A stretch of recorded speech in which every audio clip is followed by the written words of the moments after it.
మహిళల భద్రత, cyber, social media మోసాలు, దొంగతనాల నివారణపై నెల్లూరు జిల్లా SP doctor Ajitha Vejendla police శాఖ ఆధ్వర్యంలో విస్తృత అవగాహన కార్యక్రమాలు నిర్వహించబడుతున్నాయి.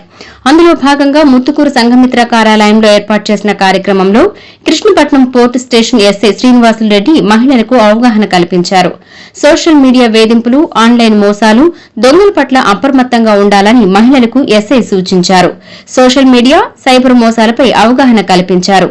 ప్రేమ మోసాలు, అప్రమత్తతపై మాట్లాడుతూ సోషల్ మీడియా, ఫేస్బుక్, ఇన్స్టాగ్రామ్ ద్వారా వచ్చే పరిచయాలు, ఆన్లైన్ చాటింగ్లతో అప్రమత్తంగా ఉండాలని, వ్యక్తిగత సమాచారం, ఫోటోలు షేర్ చేయవద్దని చెప్పారు. ఏదైనా అత్యవసర పరిస్థితి లేదా సైబర్ నేరాలు, వేధింపులు ఎదురైతే మహిళలు తక్షణమే 112, 1098 పిల్లల రక్షణకు, 1930 సైబర్ హెల్ప్ లైన్లను లేదా 100కు డయల్ చేసి సహాయం పొందవచ్చునని ఎస్ఐ శ్రీనివాసులరెడ్డి మహిళలకు అవగాహన కల్పించారు.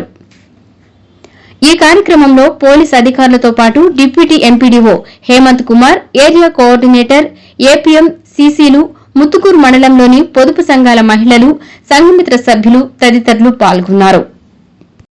కలిసి నిర్ణయాలు తీసుకొని చట్టసభలలో వారికంటూ కొన్ని ప్రత్యేకమైనటువంటి హక్కులు కల్పించి వాటిని చట్టాలుగా చేసి శాసనసభల్లోనూ తర్వాత పార్లమెంటులోనూ ఆమోదం తెలిపి రాజ్యాంగబద్ధమైనటువంటి హక్కులను ఈ రోజున మహిళలకు మీకు కల్పించి వాటిని శాసనాలుగా చేయడం జరిగింది.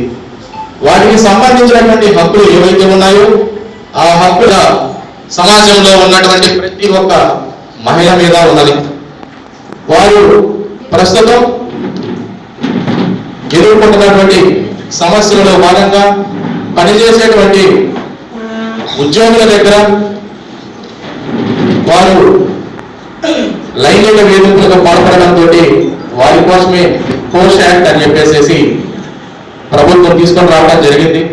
అదేవిధంగా కాలేజీలకు వెళ్ళేటప్పుడు కానీ, ఆఫీసులకు వచ్చేటప్పుడు కానీ, ఈ యొక్క బిజినెస్ వ్యాపార నిమిత్తం వెళ్ళేటప్పుడు కానీ మహిళలు ఎన్నో వేధింపులకి ఎదుర్కొంటున్నారు. దానికి సంబంధించి ఈ మహిళలు ఎదుర్కొంటున్న సమస్యల గురించి కొత్తగా జూలై 1, 2024 నుంచి అంతకు ముందు ఉన్నటువంటి ఐపీసీని భారత న్యాయ సంహిత అనేటువంటి పేరుతోటి చాప్టర్ 5 మీకు 63 నుంచి 99 వరకు సెక్షన్ల వరకు కేవలం ఆ యొక్క 36 సెక్షన్లు కేవలం మహిళల కోసం మాత్రమే కేంద్ర ప్రభుత్వం పెట్టడం జరిగింది. వాటి మీద ప్రతి ఒక్కరూ అవగాహన పెంచుకోవాలి.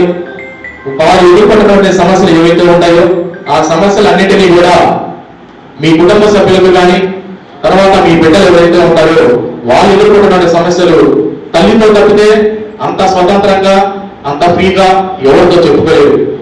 మీ బిడ్డలకి మీరు స్కూల్కి వెళ్ళేటప్పుడు కానీ, కాలేజీకి వెళ్ళేటప్పుడు కానీ మంచిగా మాట్లాడండి.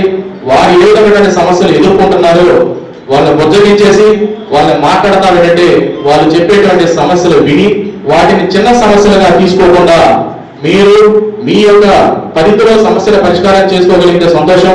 ఒకవేళ అలా కనుక చేసుకోలేటువంటి పక్షంలో అది తీవ్రంగా మారక ముందే పోలీసుల దృష్టికి కనుక తీసుకొచ్చినట్లయితే ఆ సమస్యకు పరిష్కార మార్గం చూపడం జరుగుతుంది.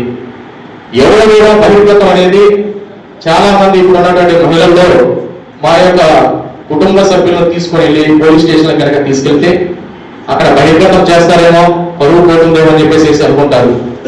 అది మీ యొక్క ఆమోదం తెలిపిన తర్వాత మాత్రమే బహిర్గతం చేయాలా, లేకపోతే దాని అంతర్గతంగానే ఆ సమస్య పరిష్కారం చూపించాలని చెప్పేసి ప్రస్తుతం ఉన్నటువంటి పోలీస్ స్టేషన్ లో ఉండేటువంటి అధికారులు చేస్తారే కానీ మీకు వ్యతిరేకంగా ఏ ఒక్క మీకు అనంగీకారంగా ఎట్టి పరిస్థితుల్లో చేయడం జరగదు.